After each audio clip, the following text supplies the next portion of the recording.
আইন শৃঙ্খলা বাহিনী আমি যে অবস্থায় নিয়েছিলাম ওই অবস্থা থেকে কি সক্রিয় হয়েছে কি হয়নি।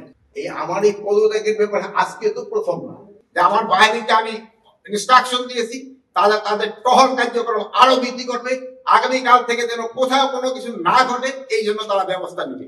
এবং এই আমি বাহিনীর সবাইকে আমি এই ইনস্ট্রাকশন দিয়েছি এবং তারা এটা ভালোভাবে কার্যকর করবে এবং তারা যদি ভালোভাবে কার্যকর করতে না পারে তবে তাদের বিরুদ্ধে আমি একটা অ্যাকশন নিব। তো আপনারা দেশবাসীকে আশ্বস্ত করবেন আইন শৃঙ্খলা পরিস্থিতি দিনে দিনে আরো উন্নতি হবে এবং এটা অবনতি হওয়ার কোনো সম্ভাবনা নাই। এবং দেশকে যারা অস্থিতিশীল করার চেষ্টা করতেছে তাদের কোনো অবস্থায় আমরা ছাড় দিব না। এই আওয়ামী দোসরদের আমরা কোনো অবস্থায় ছাড় দিব না। তাদের কাছে প্রচুর টাকা আছে, এই টাকা তারা বিভিন্ন জনের মধ্যে বিভিন্ন ভাবে ছড়াচ্ছে এবং দেশে একটা অস্থিতিশীল পরিস্থিতি চেষ্টা করতেছে, কিন্তু তারা কোনো অবস্থায় সাকসেস হবে না।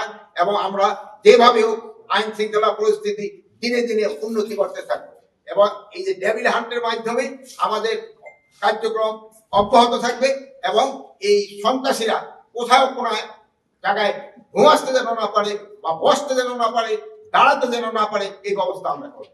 এই যে ওই দুশোটাই বেশি জড়িত এই যে এলাকাটা হলো বনশ্রী এলাকায় যে এই ঘটনাটা ঘটছে এটা আমার নজরে আছে।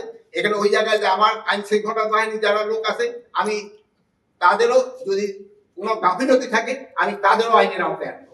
এই আমার এই পদত্যাগের ব্যাপারে আজকে তো প্রথম না, মানে তারা আমার যেই কারণে পদত্যাগ করতে বলে ওই কারণগুলি যদি আমি উন্নতি করে দিতে পারি তো আর কোনো পদত্যাগের প্রশ্ন না। তারা চাচ্ছে আইন শৃঙ্খলা পরিস্থিতি উন্নতি, আমি আইন শৃঙ্খলা পরিস্থিতি যেন উন্নতি হয় আমি এই ব্যবস্থা করতেছি এবং এই আইন শৃঙ্খলা পরিস্থিতি আগের থেকে অনেক উন্নতি হয়েছে এবং এটা আরো উন্নতি হতে থাকে। গ্রেপ্তার কিন্তু করা হচ্ছে বা যেই পরিমাণ গ্রেপ্তার করা উচিত হয়তো সেই পরিমাণ হয়তো হচ্ছে না।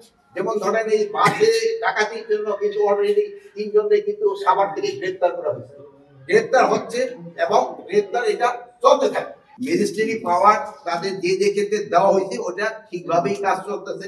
এই যে দেখেন সেনাবাহিনী অফিসারও কিন্তু এখানে আছে, তারও কাজ করে যাচ্ছে, তারও কাজ করছে, সবাই কাজ করতেছে দেখে কিন্তু আমরা একটু আগের থেকে পরিস্থিতি একটু ভালো দিকে গেছে, এটা আরো ভালো দিকে যেন যায় আমরা চেষ্টা করব। এবং আমি এই ব্যাপারে আপনাদেরও একটু সহযোগিতা যাবে, আপনারা কিন্তু সব ব্যাপারে আমাদের সহযোগিতা করে যাচ্ছেন, ভবিষ্যতে আপনারা আমাদের সহযোগিতা করবেন। বিদেশি প্রচার মাধ্যমে আমাদের সম্বন্ধে অনেক কিছু আজে বাজে লিখত, আপনারা কিন্তু এটা প্রতিবাদ করে এবং সঠিক সংবাদ দিয়ে কিন্তু আপনারা দেশকে বাঁচিয়েছেন এবং আমাদের উপকার করছেন। আপনারা ভবিষ্যতে এটাও করে যাবেন আমি আশা করি। ডেভিল হান্টের আওতায় সন্ত্রাসীদের গ্রেফতার করা, যারা সন্ত্রাসী, যারা সন্ত্রাস কর্মকাণ্ডের সাথে জড়িত তাদেরই গ্রেফতার করা। এখন এই যে একটা ঘটনা ঘটছে এটা যেন কোনো একটা ঘটনা যেন না ঘটে এই জন্য আমরা ব্যবস্থা।